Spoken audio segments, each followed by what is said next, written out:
Hello, everyone. Welcome to the third part in Alan and I's series of questions recent graduates wish they knew before they started work. And today we are onto a really great question, which is often asked by recent graduates and associates, which is, how can I build a patient list if the practice I work at isn't doing any advertising?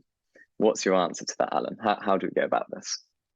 This is probably the biggest question out of the series because it has so many layers, so many what ifs, and it depends, and these kind of variables. But I'll try and give as much of a general rule of thumb as I can, with the understanding that you're going to get practices who haven't done any advertising before, and that's actually more common than you think. They do advertise in ways that they might not realize as advertising. So they might have a website that's up and running.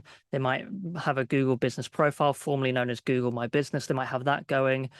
They might have a newsletter, and they might not consider that as advertising. So there might already be some things that they're already doing that they don't realize are marketing already. And the most common answer you'll get is, well, we just focus on word of mouth, and we focus on, being great practitioners and helping our patients to the best way that we can.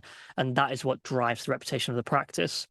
One thing I want to just outline here is that one thing that I've noticed with working with practices like this and coaching principles like this is that what got them to where they are won't get them to where they want to be necessarily. And so what I mean by that is that when a practice is started by an individual and they do such an amazing job of building their reputation, letting their good work do the talking for them out on the streets, word of mouth grows, the practice grows, fantastic. Right, I'm now at a point where I'm going to bring in an associate, and right, well, actually, now that I realize, I've got to now fill their books because there actually isn't enough patients coming through the practice in order to fill their books. And so I'm a bit stuck. So they might then want to get into some advertising.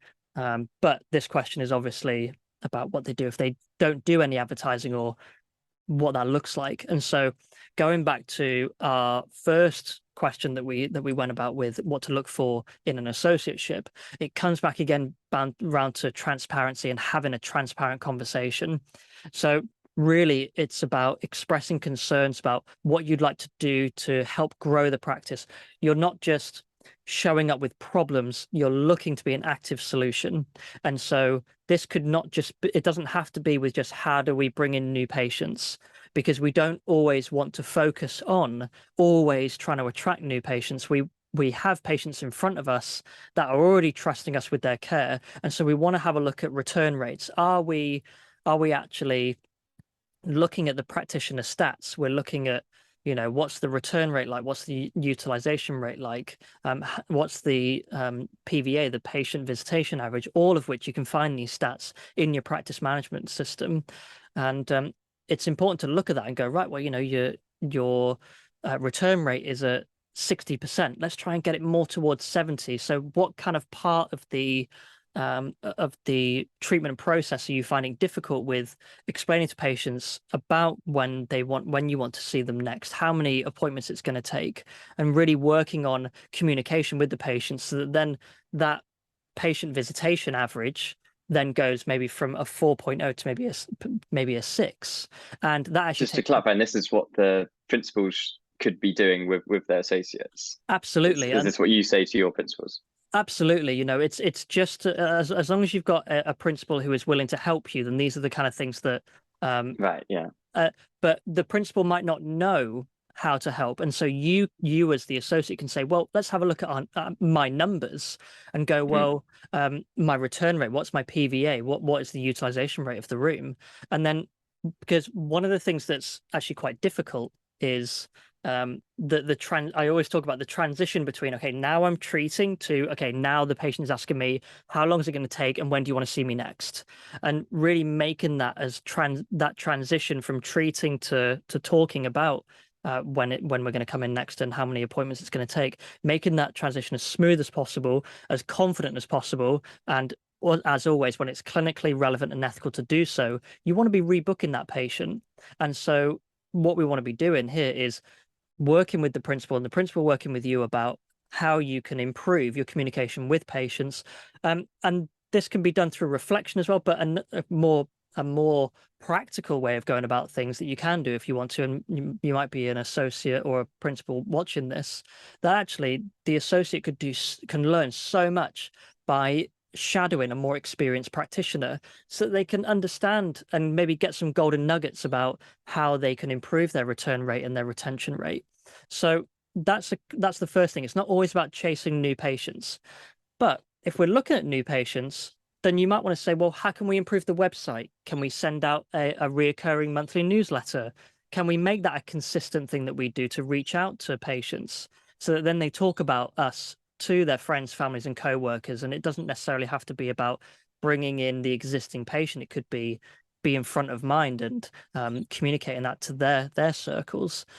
So shadowing is a big one, reflection is a big one, and looking at practitioner stats is a big one, because it really indicates where things can be improved. Beyond that, and again, like I said, this has so many layers to it and there's so many circumstances. But going back to transparency, one thing that you can do is build a personal brand. So if you want to have a look at a really great personal brand, go on Instagram, look at Osteo Anisha, go and have a look at Annie Osborne. Yes, they run their own individual clinics, but they also have fantastic personal brands. So if you're an associate, go ahead and have a look at those Instagram profiles, get involved in your community, represent your practice, but as a personal brand. And that should start to really increase those new patient numbers as the word of mouth starts to get around the physical community and the digital community also, if that's something that you're interested in. But always, be transparent with your principal and get permission from your principal to build a personal brand, and just be as transparent as soon as possible. Love that. Yeah, and great advice, and I think very practical, applicable advice too. And one other thing I'd maybe add to that is, do try and get good reviews, get Google reviews. Ask your patients if they're like, oh my gosh, I feel amazing. So like, would you mind leaving a review? We're trying to get some more in the clinic. Often they're more than willing to help out. And as you build up your reviews on the clinic, new patients will search and be like, Dan's got, or Alan's got loads of great reviews. I want to see him. I don't want to see the principal. And that's a really handy way of just getting more new patients coming to you. And I think, I learned that tip from you as well, and on building that personal brand and have fun with it. It's really exciting building your own personal brand. And then you can use that into when you maybe want to start your own clinic, or when you want to do other things. You've got that sort of solid foundation. So it's never time wasted. And if it helps you get busier, it's a win-win. Absolutely. And just one thing on that reviews, again, talking about that smooth transition, we want to remove friction from and remove the heavy lifting from the patient. And so what you can do is you can, if you want, if you're watching this and you want a template, come and email me and I'll send you a template of how to do this. But what you can do is you can just get a nice little square card and just design that on Canva. And on that card is the logo on one side of the practice with your credentials on it as an individual practitioner, because this is the personal brand that we're building. And then on the other side, you just want a QR code, and that QR code, which everybody knows how to scan nowadays, is going to direct that person. When they scan it on their phone, it's going to go straight to the practice Google business profile. And that is where they can then leave that review. So instead of saying, I would love it if you could leave us a review, and leaving it in their hands, because they'll go home and life gets in the way, got to pick up kids, got to make dinner, got to do all this other stuff at work and whatever. It'll soon go to the back of their mind and be like, I was going to do it, but I just forgot. And so what you want to do is you want to have that little card, QR code, scan the code, go straight to the Google business profile, leave a review. And there's even, if you go onto the back end of Google business profile, and again, if you email me asking for a template, I'll send you this link so that you can find it. There's a link on Google business profile that basically says, link this to your QR code, and instead of going to the Google business profile, what it'll do is they'll scan it, and the Google business profile will then have a pop-up come up, and that is a leave a review pop-up. So the friction has become even less. So then instead of going to the profile and having to go, scroll through, where's the write a review button, doesn't matter. The pop-up comes up, and then bam, 5 stars. do you want to say something about the practice? Yeah, sure. I'll say a few lines about how amazing Dan is and that. And then at the end, they might ask a few other questions just to flesh out the review. And so it's really about removing friction. And so if you can do that and you want that template, send me an email. It's alan@osteohustle.com. That's ALAN.